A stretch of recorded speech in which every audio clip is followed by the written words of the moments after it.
Gemini, tignan natin kung ano yung mensahe para sa iyo. Keep in mind na ito ay general reading lamang kaya hindi lahat makaka-relate. Pakilawakan po ang isipan at kung hindi ka pa nakasubscribe dito sa ating channel, please subscribe and hit the bell button para lagi kang updated every time na meron tayong uploads. Tignan natin. Pwede mo rin panoorin yung iyong other signs, moon, rising, and Venus.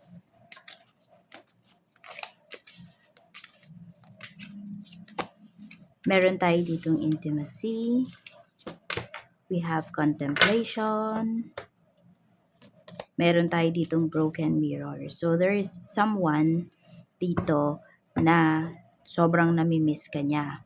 Pero natatakot to na mag-message sa'yo. Meron po dito, medyo matagal-tagal na kayo na walang connection ng tao na to. Ayan, oh. Sobra ka nasaktan ng taong to na hindi siya makaget over doon sa pananakit na ginawa niya sa'yo. Ayan. Akala mo lang, wala lang sa kanya. Pwedeng nagkakaroon siya ng other relationships pero hindi rin nagtatagal. Basta nandoon yung guilt feelings ng tao na to. Parang hindi na ngayon mawawala sa kanya. So, tignan natin.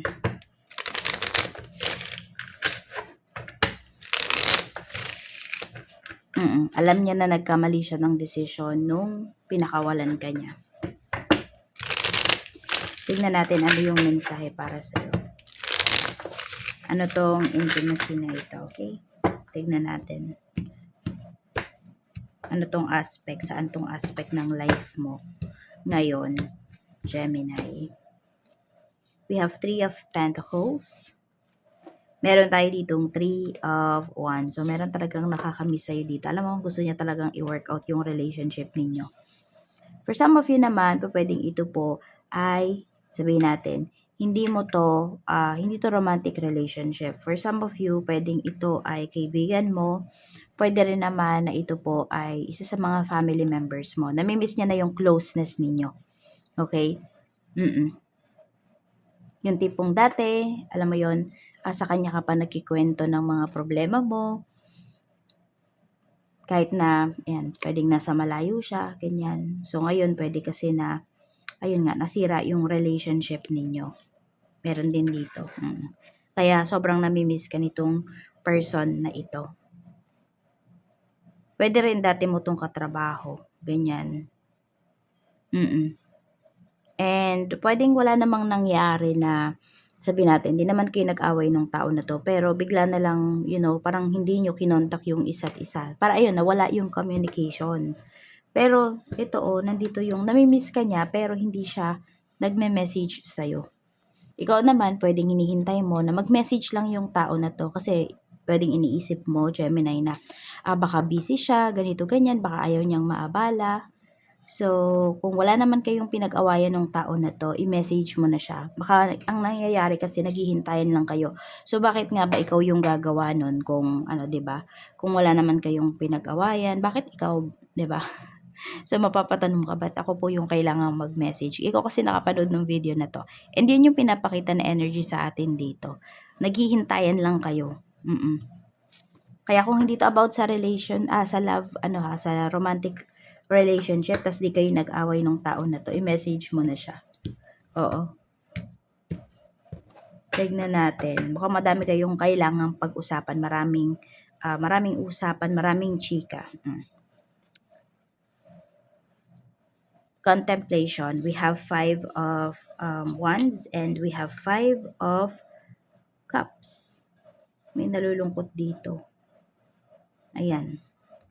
Nagdadalawang isip. Meron nga talaga dito na nagkamali ng desisyon. So, pinagsisisihan niya yon. Pwedeng ikaw to, pwedeng yung other person. Yan. Ang daming kontra dito. Pwedeng ang daming kumukontra sa mga decisions mo. Or nafe-feel mo ba, Gemini, na parang walang nagtitiwala sa mga decision mo. Kapag may sinabi ka or may sinuggest ka, walang pumapansin. Yung tipong ganon. Kaya po yung iba sa inyo, pwedeng nananahimik na lang po kayo rito. So, parang nadala kayo na magsabi ng suggestions ninyo, ng nasa isipan po ninyo. Yun yung nakikita ko sa'yo dito. Meron din bumaba po yung inyong self-confidence, yung self-esteem ninyo dahil nga dito. Basta yun yung feeling mo ngayon, parang walang naniniwala sa'yo. Yung iba nga parang nafe-feel nyo parang hindi kayo nag-e-exist, ganyan. Kapag may pulong, kapag may usapan, ganyan. So, tingnan natin.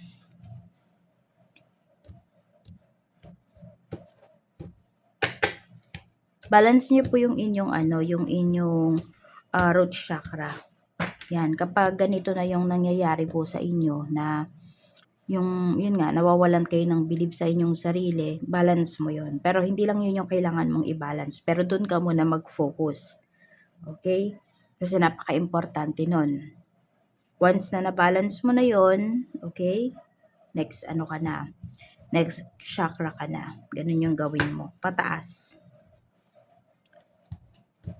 Kamusta naman ito, yung broken mirrors? Tignan natin. We have the Hanged Man. So, di ba, may naghihintayan dito eh. Or sabihin natin, may taong naghihintay pa rin sa'yo. We have Justice. Feeling niya, alam mo, yung tao, yung sinasabi ko kanina nung umpisa, yung sabi ko, yung mukhang hindi na mawawala yung guilt doon sa tao na yun. Alam mo bang iniisip niya na yun yung karma niya? Na hindi ka na niya makalimutan, na yung guilt na nararamdaman niya towards dun sa ginawa niya sa'yo, laging present sa araw-araw niya.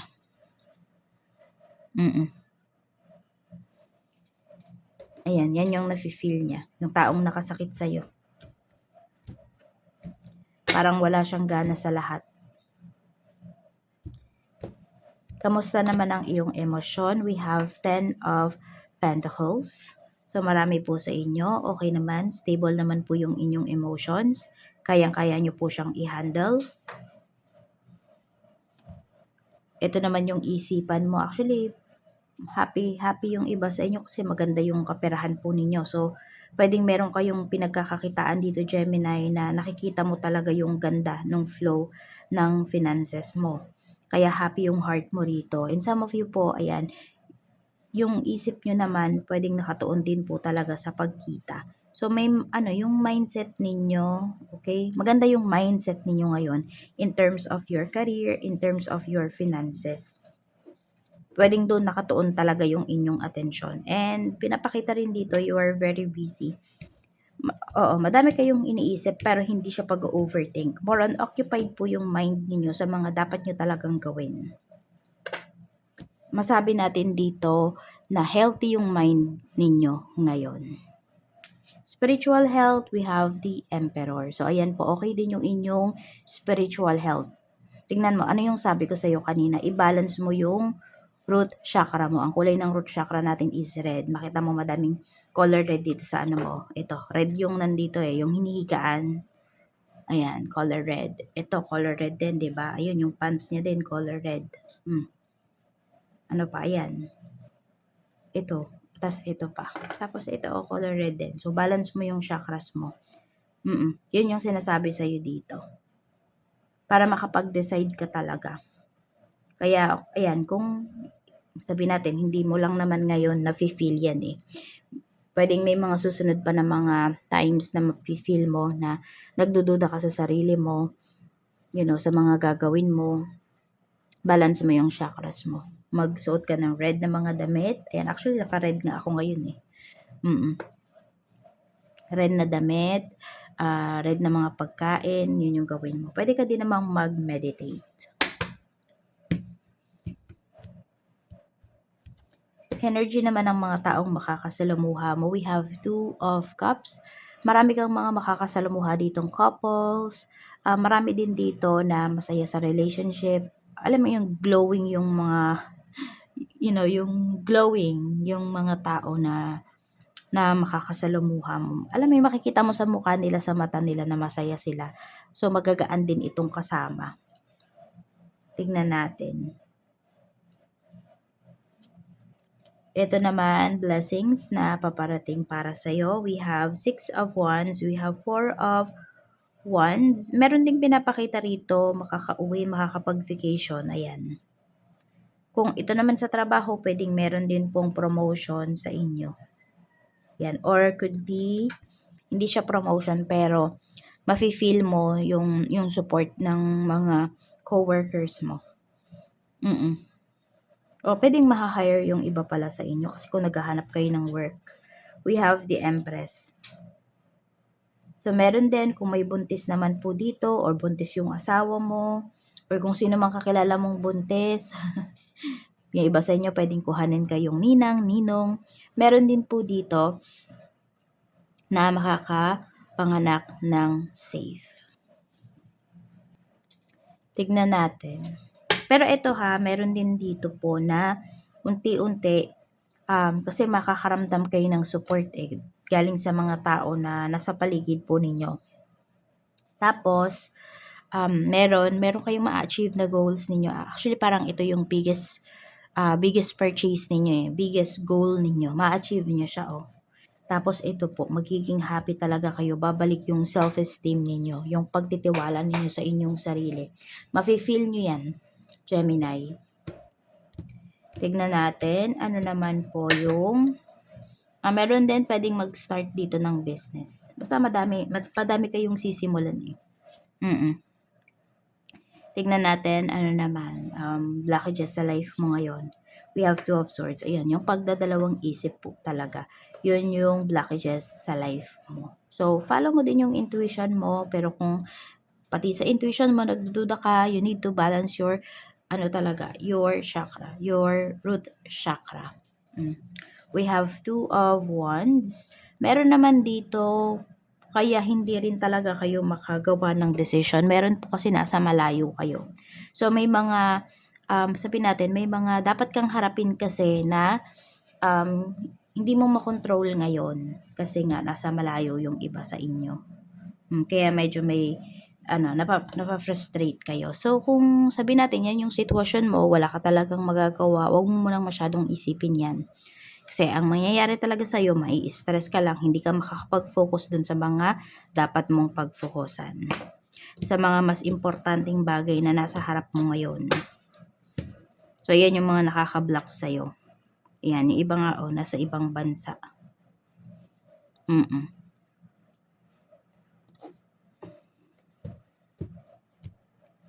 Tapos, iwas ka din dun sa mga tao na wala talagang paki sa'yo.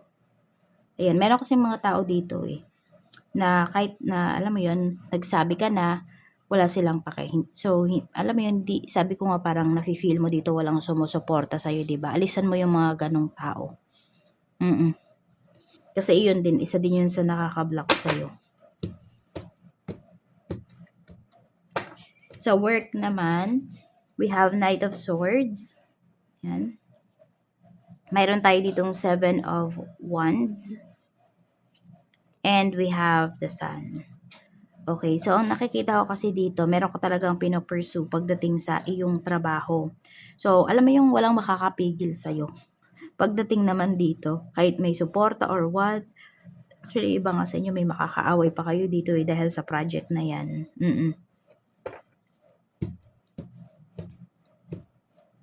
We have Page of Cups. Pero kasi napakagaan ng energy mo pagdating dito sa ginagawa mong trabaho or even sa trabaho mo ngayon. Very positive yung mindset mo. Kaya kahit may mga tutol sa'yo dito, walang makakasira nun. Diba ito yung sinasabi ko, yung parang may award, promotion, ito yun So sabi ko, diba pagdating yun sa work, yun. Tignan natin, pagdating naman po sa, okay, yung iba sa inyo, diba meron yung nagdududa kayo sa inyong sarili, pero meron kasi dito, pwedeng hindi siya sa lahat ng aspect ng life mo. Okay, it's either yung iba sa inyo sa love life. Yung iba naman, pagdating sa trabaho ninyo, okay talaga kayo.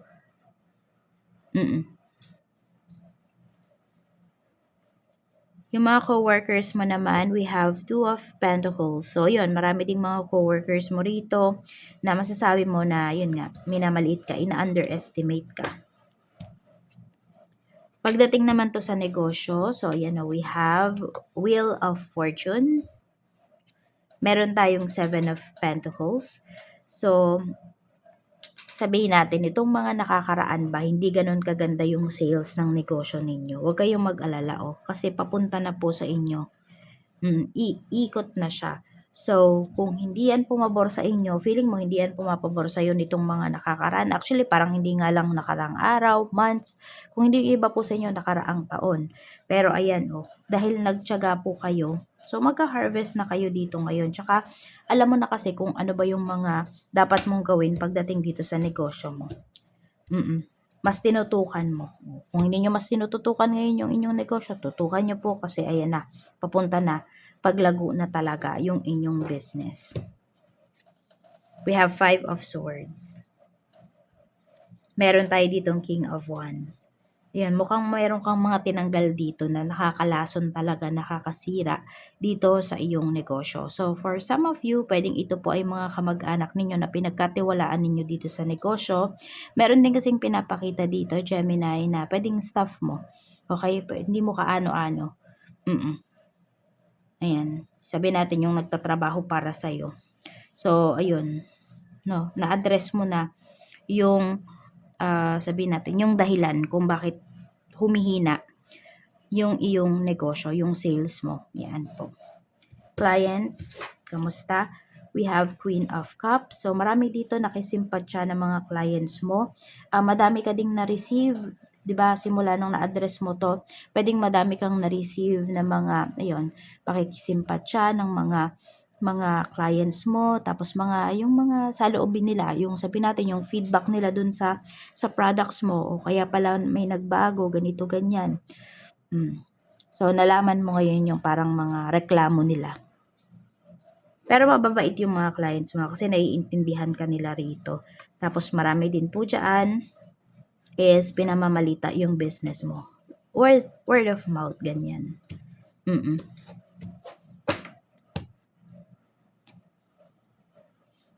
Staff naman, ayan, we have King of Cups. So, kung meron ka man, ayan, tinanggal mo na yung mga dati, meron ka ngayong staff. Ayan po. Ito, mas concern to sa iyong negosyo. Medyo may pagka-emotional lang. So, may iba kasing mga tao talaga, di ba? Pag nasabihan mo, dinidibdib nila yung mga sinabi mo. Ayan lang. Ito yung nakikita ko dito na staff mo. Okay, kung may natira dyan dun sa mga tinanggal mo nung nakaraan, yun lang, medyo tignan mo pa rin, magmatsyag ka pa rin, okay? Kasi pwedeng yung tao na to, yan, kapag may nasasabi ka nga, sumasama yung loob, dinidibdib niya, ganyan kasi ang pinapakita rito. Energy ng kaperahan mo, overall energy, we have the Magician. So, ayan, may healing na pinapakita rito pagdating sa money. Makakabawi ka pa talaga. Tapos, kung ano man yung mga ninanais mo talaga, tignan mo, red na naman yung kulay nito ha. Sabi ko nga, i-balance mo talaga yung root chakra mo. Importante yan. Kaya paulit-ulit tayo dito, Gemini. So, yung iba, paano po ba i-balance? So, magsuot nga po kayo ng red na damit. Mga damit, ganyan, mga pagkain na red yung ano yun, tomatoes, ganyan. Fruits, veggies, yun po yung mga kainin ninyo, inumin ninyo. Ganun. Para mabalance nyo yan. Yes, kasi mas gaganda din yung inyong kaperahan kapag na-balance nyo po yan. Kasi yung mga decisions ninyo magiging talaga swak sa inyo, tapos magiging dire-diretso yung flow. Kasi dito sa sa pagdadalawang isip mo, nagiging stagnant yung sitwasyon mo. So, sa love life naman, tignan natin. So, yun nga, meron tayong intimacy, contemplation, may nagdadalawang isip nga dito, kung magme-message ba sa'yo. Pero namimiss ka na nung tao na yon. Tingnan natin ano yung unresolved issues dito sa connection nyo. Niloko ka kasi nung tao na to, kaya nagigilty pa rin siya. Actually, pwedeng yung iba sa inyo naka-move forward na kayo. Pero yung tao na to, hindi pa rin. Parang alam mo daw, ang nafe-feel niya, lagi siyang bumabalik-balik talaga doon sa nangyari na yon. Sa pwedeng kung ano man yung natandaan niya na nangyari sa inyo. Ganyan. Nagloko kasi talaga siya Pwedeng hanggang ngayon, ginagawa niya pa rin po yun. Pero, dun sa mga ginagawa niya ngayon, ng ganyan, actually, hindi pa siya nadala, ha? Kasi kung ginagawa niya pa rin yan, doesn't matter kung ano yung gender nitong person na to, ha? So, ginagawa niya pa rin, hindi siya nadala. Sa'yo lang siya parang nakokonsensya pag nung ginawa niya yun. Pero sa mga ginagawa niya ngayon ng panloloko, hindi na siya nakaka-feel ng gano'n. So,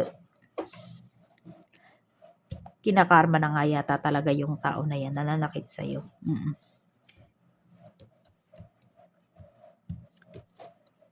Hindi dahil sa hindi siya nakakaramdam ng guilt towards sa ibang tao ha, kundi ayan, nagi-guilt siya sa ginagawa niya sa'yo. Tapos, gumagawa pa siya ng kasalanan, nadadagdagan yung kasalanan niya kasi hindi siya nakakaramdam ng guilt towards dun sa maling ginagawa niya towards other people.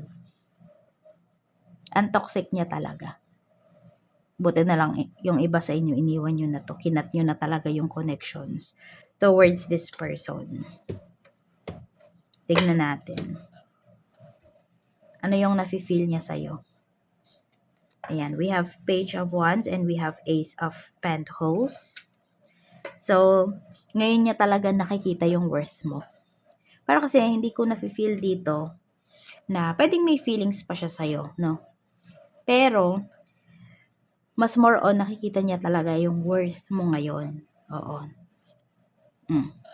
Di pa nga talaga siya nakaka-move forward. Pero kasi, hindi ko ma-feel na pure yung love na nafe-feel sa'yo nung tao na to. Meron siyang nafe-feel sa'yo. Sabihin natin, mahal ka pa rin niya. Pero mas nangingibabaw kasi yung sana hindi ko siya pinakawalan. Sana hindi ko siya niloko. May panghihinayang talaga siya. Siguro nakikita niya ngayon maganda yung life mo. Diba? Pwedeng yung iba nga sa inyo, happily married na kayo ngayon.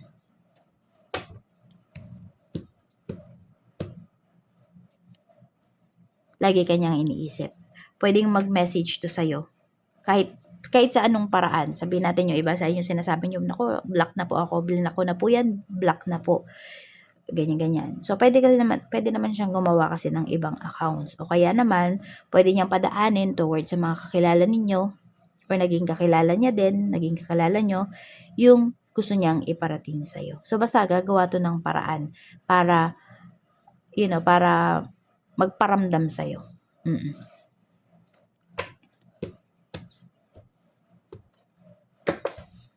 So, ayan. Yung ibibigay mo na lang talaga sa sarili mo, peace of mind, kung ganito yung person na to. At kung naka-move forward ka na.